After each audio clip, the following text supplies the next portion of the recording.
Really, just to take on my bit of this role, which is about asking what business and politics and the creative industries can play, what role that they can play in turning our vision of a sustainable future into reality.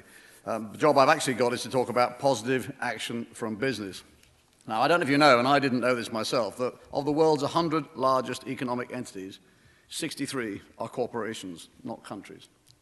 People around the world increasingly see global businesses as institutions who are strong enough to meet the long-term challenges facing our planet. And in many cases, they see them as stronger in their determination to do so than they do see governments in doing so. Now, coming to grips with these challenges is more than a corporate responsibility. I believe it's essential for corporate survival. I think it's central and essential for our collective survival. So we now have, hopefully, the beginning of a new wave of business thinking. And I do believe that this will turn out to be one of the pivotal decades of the modern industrial era. One of those sort of paradigm shifts, not a word I use very often, but one of those paradigm shifts when we all knew that all that you knew before has to be cast aside, has to be reassessed, or has to be relearned. And I think it starts right here, it starts right here, and it starts right now. So let's start with the key question. Can a sustainable business be a profitable business? Well, the pure and simple truth is, yes, it can. But of course, we all know that the truth is rarely pure and never simple. But I'd like to tell you a little bit about what Marks & Spencer's done. For M&S to be a sustainable business, our objective would be to be a business that can thrive over a long term. And of course, M&S, you might not know this, but M&S has been in business for some 126 years. So we've got a little bit of a feel about what the long-term view is like. And it was with that in mind that in 2007, in the spring of 2007, we put in place what we called our Plan A, which was to tackle 100 environmental and ethical challenges which embrace climate change, they embrace waste, it embraces recycling, sustainability in raw materials, fair partnerships and health. And we said that we're going to do this under 5 pillars and we're going to do it by 2012. The remarkable thing is, having set ourselves what I thought was a very tough challenge at that time, that by the end of the 3rd year we had achieved 70 of them. But most importantly, and I think this is the crucial thing for business to listen and learn about, is that we are seeing a financial return from our Plan A. When I set this plan out and I went to see our investors, I said that we would invest some £200 million over a 5-year period without passing a penny on to the consumers. And when we published our report, which was our audited Plan A report for the year ending 2009-10, in May or June this year, it showed that we actually made an additional profit in our business of £50 million rather than the planned 1-year cost of £40 million. And it all came from putting in place a range of eco-efficiencies, whether it's less waste, whether it's less fuel, whether it's less energy, less packaging, and indeed in putting together new ideas for new businesses, such as income streams coming from things like M&S Energy. And I think that was remarkable, because that actually was what Al Gore said when he put his book out some years ago, saying that he actually believed that sustainable businesses could be profitable businesses, and we've proved that. And it's important that it's not just Marks & Spencer. You've heard Joe just say just now. It's companies like Walmart, companies like O2, companies like Unilever or Nike. They do now understand the green imperative commercially, and they've embarked on their own eco-journeys. I'd like to quote you somebody. He's called Jon Chouinard, and he's the CEO of a company called Patagonia. Now, you may be users of Patagonia's clothes. They are an ethical trading company based in California. But he said, and I think it's absolutely important to listen to the words he did say, he said, every time we do the right thing, we make money. And those companies, and I believe that my company, which I continue to be the chairman of for the next 3 weeks, actually are part of a new wave of business thinking. So what happened then when we put our Plan A into place in our business? What did it do when we put it into the heart of how we do business? Well, it did essentially 4 things. First of all, it did, after the initial difficult start, and I won't pretend that it wasn't a difficult start, it did put in place cultural change where countless altered operating procedures have not only produced savings, but have generated a hunger for more change, and it has become a virtuous circle. Secondly, across our business, it's aligned our sustainability ambitions with our performance ambitions. And what we've now done is we've actually said that for board remuneration, part of our board remuneration will be dependent on our Plan A outcomes. But it's not just our board. It's the remuneration of our buyers, it's the remuneration of our merchandisers, our technical people, our store managers, to name but a few. Thirdly, our suppliers are benefiting because we have put in place eco-practices and eco-model factories in Bangladesh, in Sri Lanka and in the UK. And this is enabling us to teach thousands of other suppliers better ways of doing this, and we're doing this through what we call our supplier exchange website, and it's widely used and it's got free access to everybody. And fourthly, and perhaps the most interesting, Plan A has made us, and allowed us to start innovating within our company. So we now have a central innovation fund, and it's driven us to develop new markets. And I'll give you a couple of examples. I've mentioned M&S Energy. It was set up in 2008. We've signed up 400,000 customers and have launched new home insulation and solar renewable services.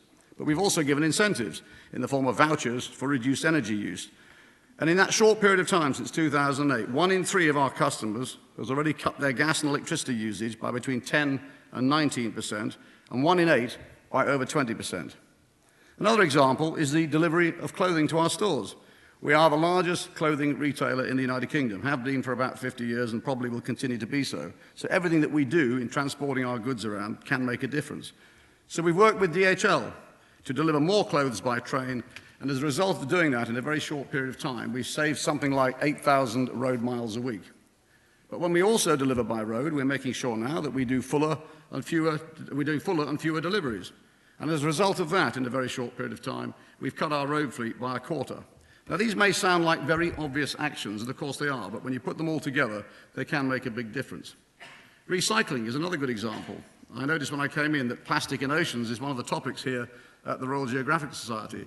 Well, it's important to us too. All of our carrier bags in Marks & Spencer now are made from 100% recycled plastic.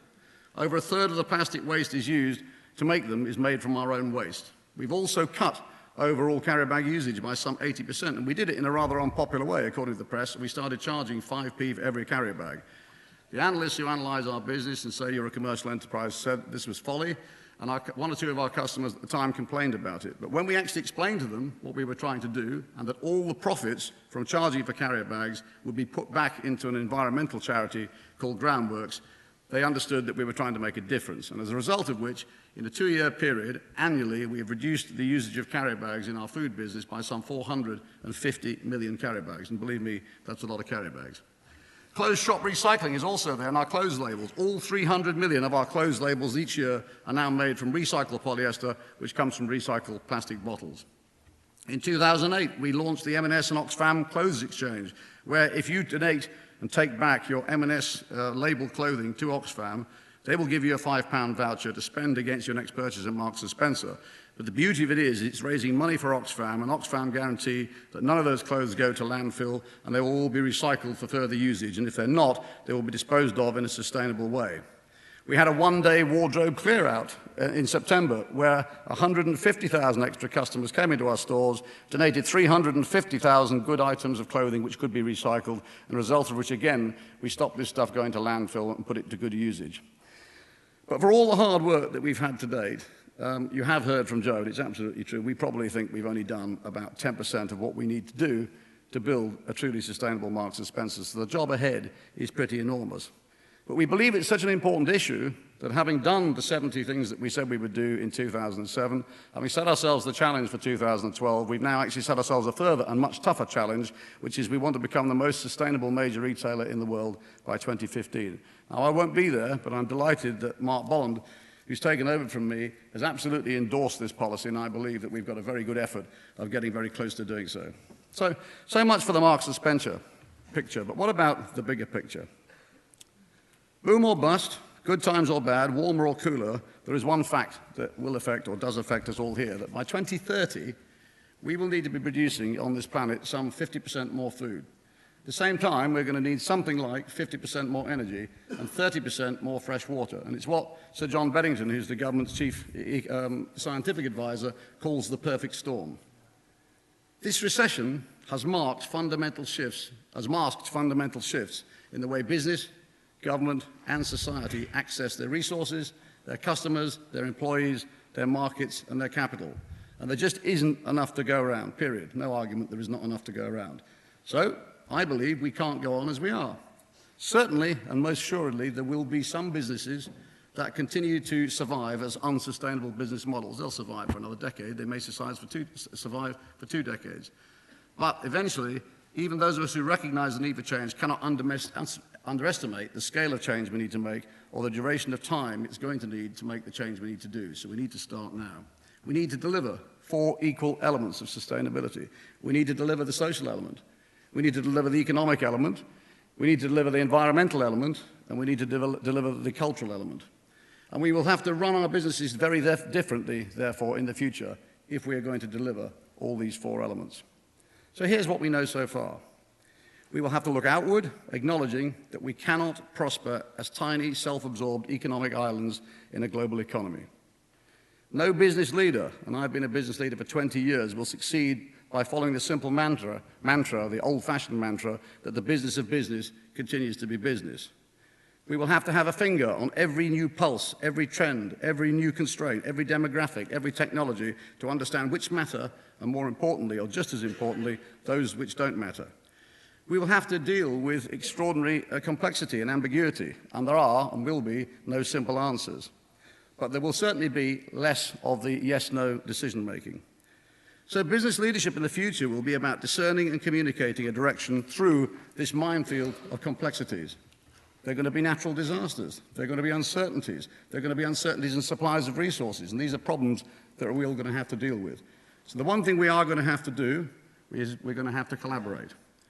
No one organization, I don't believe, will have the intellectual capacity, the physical assets, or the financial firepower to become truly sustainable.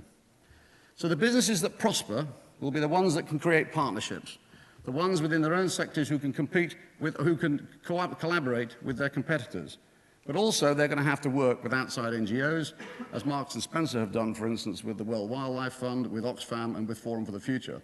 But they're also going to have to work laterally across the economy with companies in other sectors. And of course, governments are going to have an important role to play, but as enablers, not just as through the use of what I call last resort legislation. Now, this in turn will allow us to innovate faster, to respond to the sustainability crunch, and it will turn risk into commercial opportunity ahead of the wave. And that's the challenge we've all got to face if we're going to be in a planet that we want to live in 30, 40, 50 years' time. So I posed the question at the beginning, can long-term business be a sustainable business? But I think the real question is, can it afford not to be? The answer is unequivocal. We have to change, not a little, but radically. Not later, but now.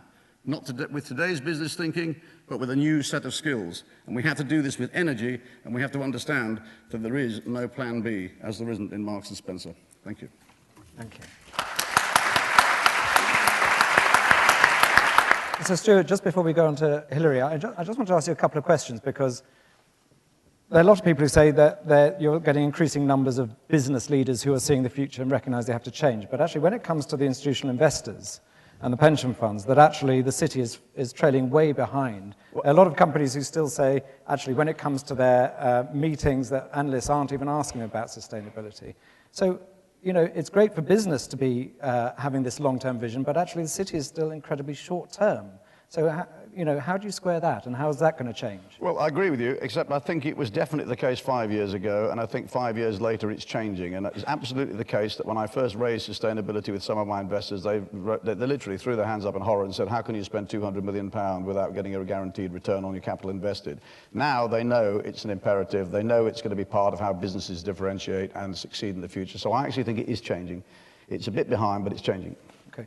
And just in terms of, you know, you're talking about the future, you don't know what it will look like, but in your imagination in 10 years' time, how would you imagine Marks and Spencer would be in 10 years' time? Well, I think it will be seen as a business, I hope, that actually, you know, planted a flag ahead of the game. It will be under, as all businesses will be, under incredible scrutiny from consumers about actually whether we're talking green talk or actually, you know, we're talking the talk or walking the walk. That people now, you made the point earlier on that you said that the consumer is actually not very interested. I actually think it's changing again very rapidly. I think there's two parts to the consumer. There's the young consumer who gets it in school. So they are being told, you know, you go home and you sit there and you've got the tap running when you brush your teeth. Somebody says, Daddy, why have you got the tap on? Why are you having a bath, Daddy? Why aren't you having a shower? Why are you doing this? Why are you doing that? Why are you putting it into this waste bin, not that waste bin? So kids are getting it all day long and quite rightly in school. The older generation, thanks to governments which are really trying to make sure that the older generation gets web-enabled, have now got time on their hands, they're living longer, they're fitter, they're more inquisitive, they're healthy, and they're finding out from the world, you know, what's going on in the world, so they're pushing down. So it's the Luddites in the middle who need to be squeezed, but we're getting squeezed at both ends. And I think the consumer is now saying, actually, we are interested in going green. We do understand the problems. They're quite keen not to go green at cost, but I think we've proved in our business that you can go green and save money, so I think there's a win-win. Now, we have to align with governments, and if we can do that, I think we're actually in a much better place than we were 5, 6, 10 years ago. Thank you.